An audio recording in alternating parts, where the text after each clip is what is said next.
Greetings YouTube, welcome back to the channel. As I prepare for this video, it's worth noting that there is kind of a divide in the community right now between the people who have the Deathless champs and the people who don't. And that's a big deal. That is a real big deal. And, personally, I think that part of me is conflicted because I have, when it comes to the Deathless store, I think all the pieces I need for Deathless King Groot. I mean, obviously right now it's just Deathless Guillotine and I have got mine purchased, but when you look at my other items, it says one of the 5 pieces of Deathless King Groot. Collect all 5. And I've got 1, 2, 3, 4, and 5. Now, I'm not going to tell you what it cost me because it was maybe on some days not really worth it. But this is one of those days that maybe, just maybe, it could be worth it.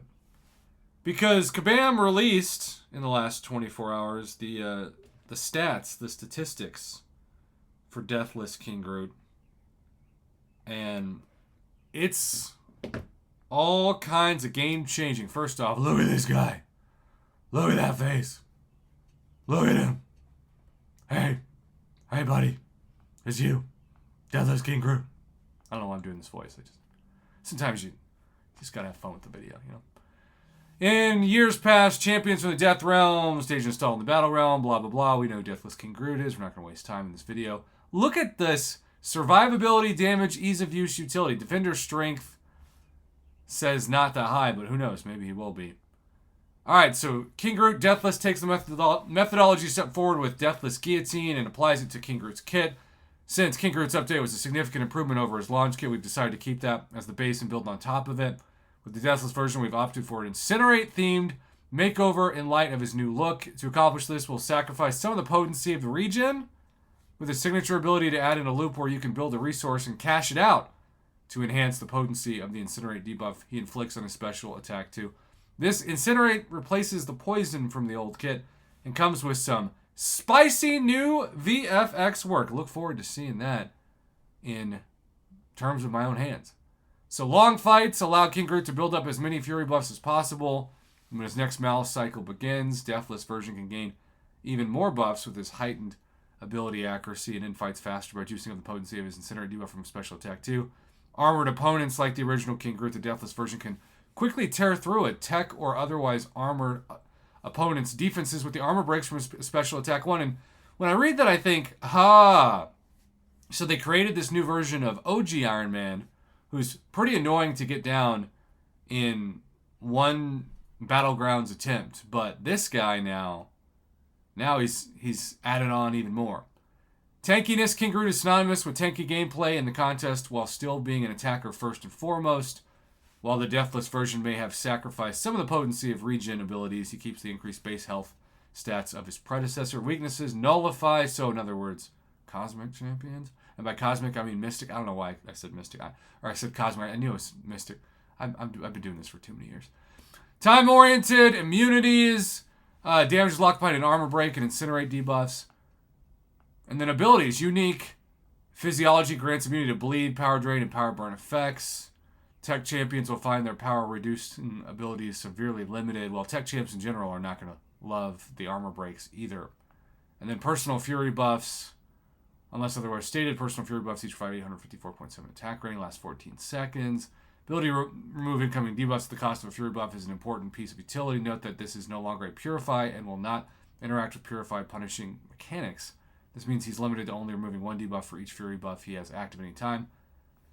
Malice, start the fight with a passive Malice, grants 3 fury buffs. While Malice is active, gain to 100% fury buff potency. Malice ends goes on cooldown for 12 seconds. Small change to original King Groot's kit that is worth drawing attention to. Malice lasts 14 seconds instead of 13, allowing him to be a little more aggressive for a little longer. I mean, 1 second can be the difference in a fight. We've seen that for years, of course.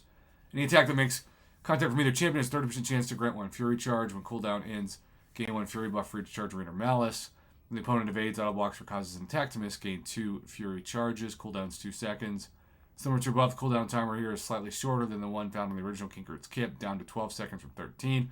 Heavy attack, steel burst to 284 energy damage. Pause all incinerate, armor break debuffs. Malice spin 1 Fury.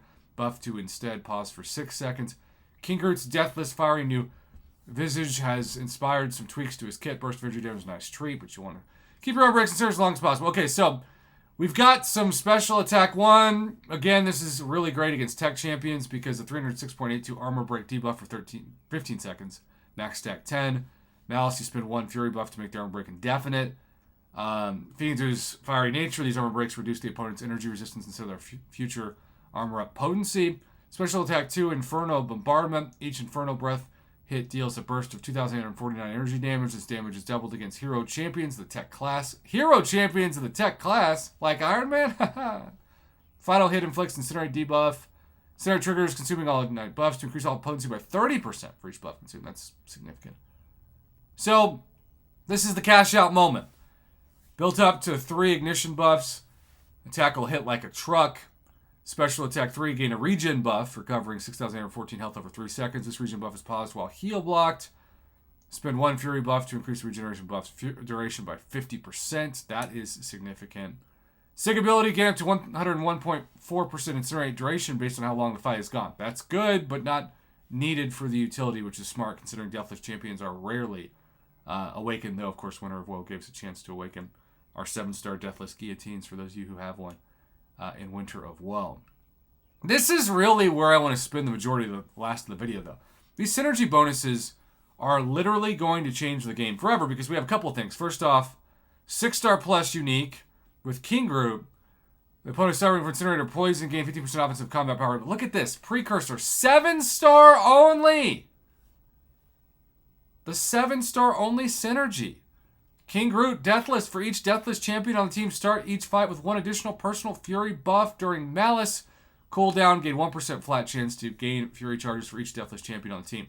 So, this is Kabam saying we want you to not only collect these Deathless champions, but stack them together in a squad to really, really wreck opponents.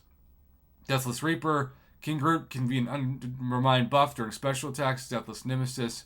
For each unique synergy champion on the team, all champions gain 1% attack rating, 9 critical damage. And then incoming synergies with the 7-star only. Again, Deathless Guillotine. For each Deathless champion on the team, gain 115 critical rating. So we're going to obviously test out both Deathless champions together. This guy, King Groot, is going to change MCOC forever. Deathless King Groot, I should say. And that's something we've just got to accept and embrace, but also acknowledge. And that's what I've tried to do in this video. Thanks for watching, YouTube. Have a good one.